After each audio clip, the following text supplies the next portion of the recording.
This is Matthew Fox, and you're listening to the official Lost podcast on abc.com.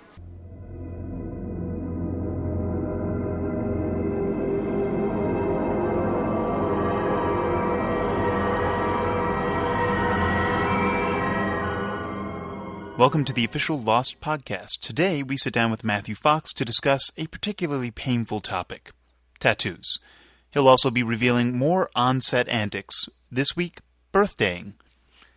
Of course, we'll also be joined by our favorite birthday boys, executive producers Damon Lindelof and Carlton Cuse. And after last week's enigmatic question mark, they have some splaining to do. They'll also be marching us forward with a preview of this week's episode, 3 Minutes, which, in case you didn't already know, is the prelude to the season finale. 3 Minutes airs Wednesday, May 17th from 9 to 10 p.m., only on ABC.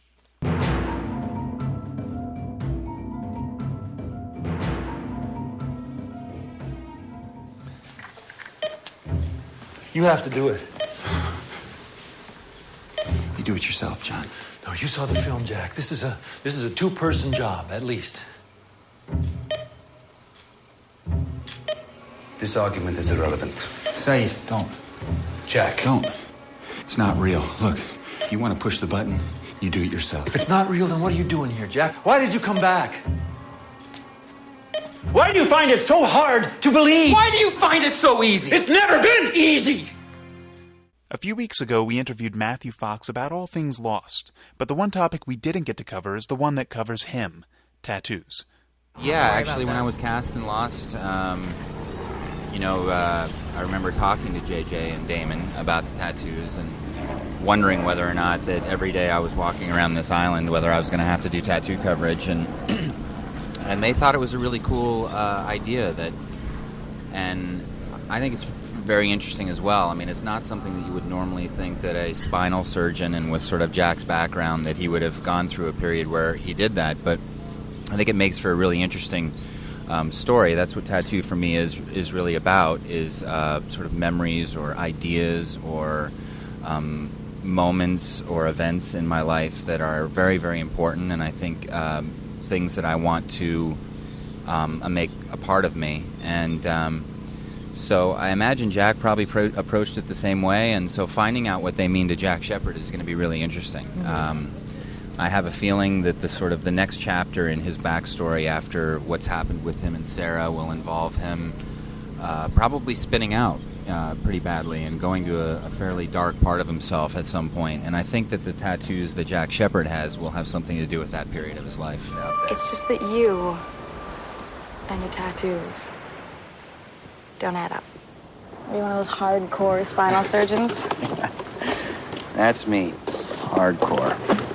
You guys are finished verbally copulating. We should get a move on. There's a whole beach of people waiting for us to get some drinking water for them. Okay, let's do this. Hey, Charlie. Ask Jack about his tattoos. Oh, you guys have an inside joke. How absolutely wonderful for you both. Oh, tattooing for me it's a pretty intense experience. Again, I mean, I've never done any tattoo that was just a spur-of-the-moment thing. I've never done anything that was just aesthetic. Some of them I've drawn myself. Some of them I've had given ideas to other artists that have drawn them and then applied them. And so they are they're a long process for me. I spend a lot of time when I decide that I want to take something in my life and have it represented on my body in some sort of art, form. It's a really long and fairly intense process. So yeah, I do enjoy it though. As most girls will tell you, guys with tattoos are hot. As long as they don't say, "I heart breakfast cereal," or some wimpy crap like that. But the real question is, did Matthew's tattoos play any part in his acquiring the nickname Foxy? That nickname was a nickname that my father, all of his friends called him as well. And so I really, in that respect, it's very nostalgic to me. And it's, I think a great deal of my dad and remember as a child his friends calling him Foxy and how familiar that was and the way they obviously really liked him and I really I don't mind that. I don't mind it at all. Last podcast, Naveen Andrews revealed some of the ways people deal with the long days on set. His answer was corpsing. Foxy's is a little more, well, absurd in that sort of Mad Hatter's Tea Party kind of way. Well, for some reason or another, I don't know how this got started, but lately on the set, people have been being chosen to have happy birthday. I mean, somebody will just choose somebody and we'll all sing happy birthday to them, and it's not their birthday. And it's sort of like, it kind of puts people on the spot for all the wrong, I don't know. It's just one of the sort of, the crew works these incredibly long hours, and it's a very strenuous show to shoot, and so we're kind of coming up with what would seem to be some sort of inane ways of entertaining ourselves. Of course, the two people that are always entertaining, but never inane, are executive producers Damon Lindelof and Carlton Cuse, whom we now turn it over to for a preview of this week's epic adventure, 3 Minutes.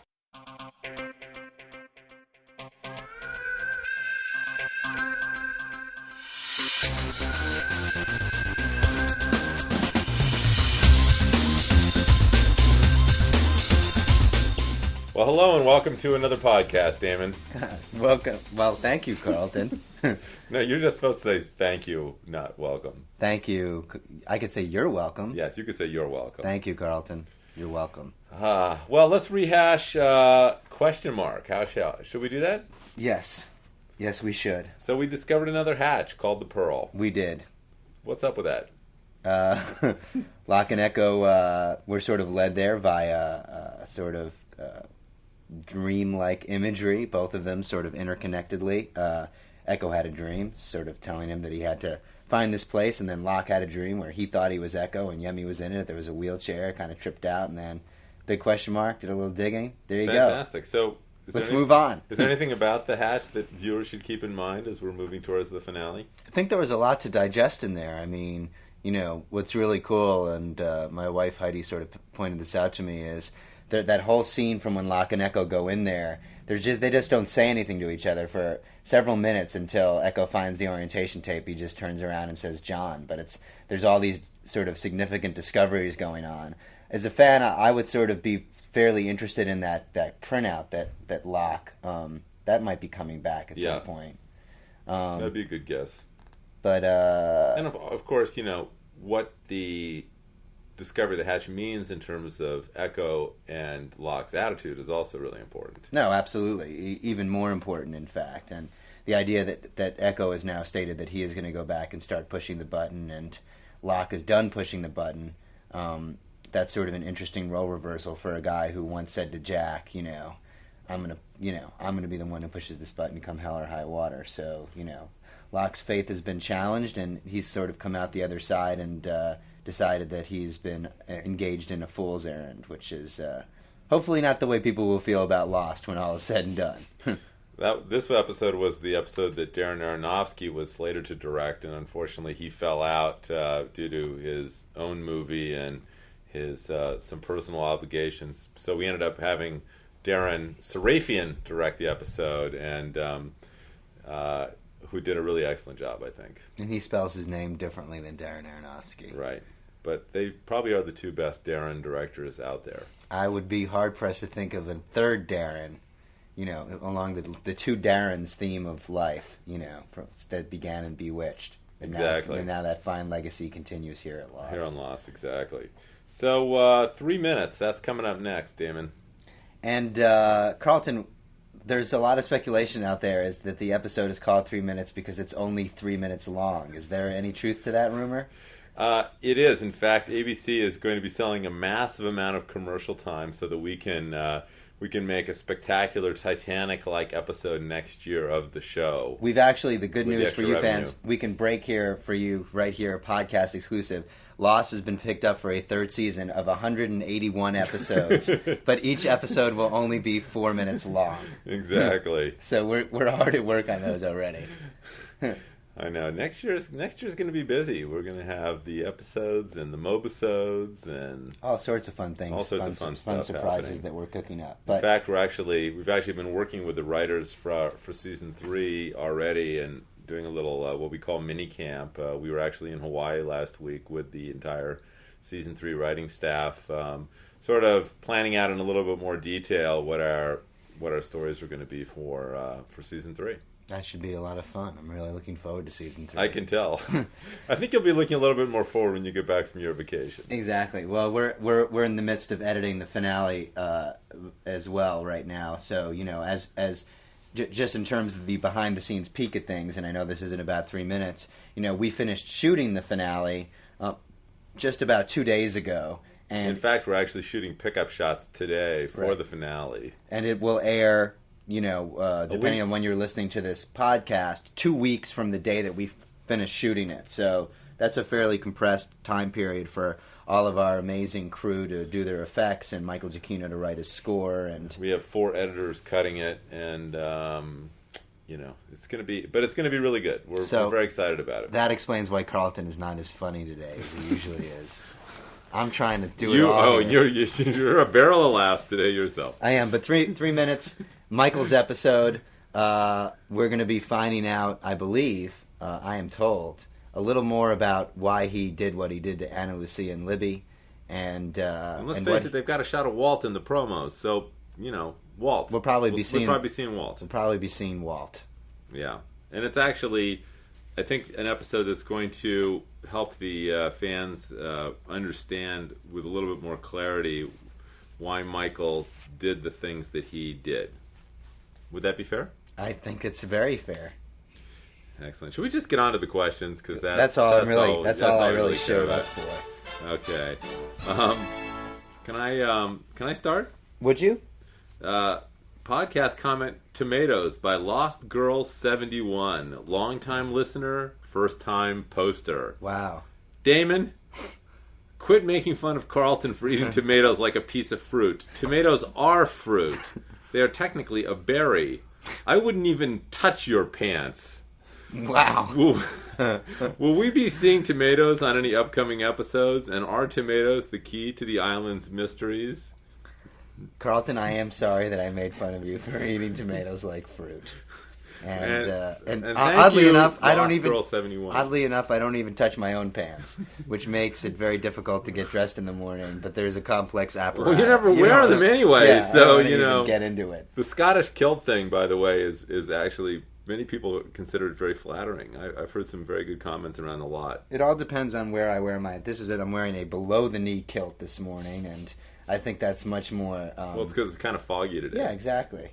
But tomatoes are the key to the island's mysteries. As are kilts. So, Carlton, may I ask you a question, please? Somebody answer that phone. Go ahead. This is posted by Potential Flip. I guess that's a threat, because she'd potentially flip channels if we begin to piss her off. Is there some kind of message that in the deaths... Are you sure it doesn't refer to like just her tone as being flip? Maybe. I don't know. We'll never know. There's a mystery for us to never exactly. to get solved. Is there some kind of message in the deaths on the island? The last 3 women to die on the island have all A, been women, B, entered into some kind of romantic relationship, C, and all got gut shot. There are all kinds of lines to be connected here, but the message that jumps out at me is, should all the unmarried women on the island invest in bulletproof chastity belts? Clearly. And by the way, by romantic relationship, you mean sex. Yeah, exactly. Yeah. Well, we're not really trying to be that moralistic, are we? Libby didn't have sex. She didn't have sex. Well, no, but she was getting ready to the message there get is, down there with the blankets and the wine. Even thinking about it will get you gut shot. If you think about sex, you're pretty much dead on Lost, I think. So, and if you're a woman. Yes, exactly. That's pretty much the rule of it, I guess. Yes, so you're absolutely right. In fact, chastity belt, a Kevlar chastity belt would be very good. Available at your local Walmart this summer. Fantastic. A new Lost product. So, podcast question. Yes. What was on the table in the Pearl, Damon, by JodoCast? So tell me, Damon and Carlton, were the previous inhabitants of the Pearl Station avid cannabis fans? I'm pretty sure I saw a joint and cannabis nuggets on the table that Locke shone his flashlight on when Locke and Echo first came into the monitoring room. What's the deal, homies? Well, it was a cigarette that was still burning. But if it were cannabis, that would certainly explain a lot about what was going on in that Pearl station. If one was sitting in the Pearl station watching those monitors all day, one might want to actually. It would be have awesome some if they cannabis. found like Pink Floyd's The Wall down there and The Wizard of Oz, and they realized that they were like watching it with the music on there, like I used to do in college. But of course, without cannabis, because drugs are bad. Exactly. We just want to say that on the record, real bad. It just occurred to me that I meant Dark Side of the Moon instead of The Wall. That's what you watch The Wizard of Oz to. That's right. And so you haven't been, imbibing in any of those No, substances. but drugs are still bad. They are bad. Hey, Carlton. Yeah. This Damn is it. from Yagol. There's literally no vowels in this person's name. From Eastern YGOLOA. Europe. Yep. People who work on Lost seem to be very tight-lipped about the show's goings-on. There haven't been many significant spoilers leaked about the show. Since so many people work on the show, how is it that not much information has been leaked? Do you tie your employees up? Do you blindfold them on set? Or are they just content to keep their mouths shut? We actually do tie them up. It makes the crew work a little slower, but in fact, it's kind of essential for security purposes. No, it's actually been amazing. I think, everyone who works on the show really does appreciate the success of the show and sort of recognizes that the success of the show is in part due to the fact that fans don't get the stories spoiled. So everyone has been really quite amazing at keeping the secrets of the show. In fact, when we try to do our sort of no way out, ferreting out of intelligence when there are leaks, it usually seems to appear that it comes from more like within the corporate halls here as opposed to from the crew. Right. So, a lot of people were genuinely surprised by Michael shooting Ana Lucia and Libby, and the reason that is because we let everybody know on our team that we wanted to keep that a secret. And then there are other things that we talk about that we sometimes tease, and like Desmond's coming back, for example, in the finale, right. That we know that we couldn't possibly protect as a secret, but hopefully by revealing that, people are less hungry to go seeking spoilers. Yeah, and I think that people who really want to find spoilers can dig around on the internet and probably locate them. And our real concern is basically just trying to make sure they don't bleed across into the Main Street press, because I think people don't really want to have the experience ruined. And I think that we sort of felt like by announcing that Shannon was dying earlier in the season, someone was dying, right? Someone was dying, yeah. But that everyone found out. Yeah, it motivated everyone to find out that it was her. So when it actually happened, it was not a secret at all. All right, let me ask you one more question here, Damon. Final question. Perhaps the most important question about Lost. Whoa. By Exalted Sin 50. Right. Simply put. Uh-oh. When is the Geronimo Jackson album being released? I cannot wait to hear their complete rap about the lemony-limey taste of Sprite. In fact, I honestly don't think anyone can. So, when can I expect to buy a copy? And will either of you be appearing on it? Though Damon seems like he might have a really bad singing voice, so let's hope not. Carlton, maybe. On a side note, keep up the good work and good luck with the zombie season. James M. Well, James, that is officially the most important question we've ever been asked about Lost, and it is the greatest question. It is sort of fantastic. All we can say about Geronimo Jackson is that in terms of finding their music, I guess you have to go out and look for it, because this is a real band. So there are only 2 albums that we know of, only one of which we've ever listened to. But they are just sort of an obscure band who did most of the recording in the early 70s, I guess. So in terms of actually getting their music, we'd be happy to burn you a CD of our album, but there probably weren't many pressings because the band was not terribly successful. That's what makes them so charming. And Damon actually does have a desire to sing a Geronimo Jackson cover, but we haven't actually found the appropriate place to put that in the show yet. Exactly. So enjoy your Sprite, James. All right then. So I guess we'll see you guys next time for another exciting podcast. There's only one podcast left, I guess. Well, I think there are 2 actually, aren't there? We're going to do one before the finale, and then we'll do a post-finale. Well, there's only one more wrap-up. podcast in advance of a new episode of Lost. Well, there is that. Yes, exactly. I'm trying to build up like there's a finale podcast Only coming. one more podcast before the Lost finale. If this podcast rocked your socks, just Wait wait for the until next next one. podcast. I can't do the voice as well as you. Well, All right. but you can probably sing better than James M. thinks, don't you think? Do you want to sing? we you are wanna not- Sing, you we want are- to sing us off? I can't tonight? possibly sing worse than James M. thinks, so I will just bid you a fair adieu. Jew. Gesundheit. Bye. That brings us to the end of this podcast. Be sure to check out abc.com where you can submit your own fan questions and also stream this week's episode of Lost after it airs. Just go to lost.abc.com. 3 Minutes airs Wednesday, May 10th from 9 to 10 p.m. only on ABC.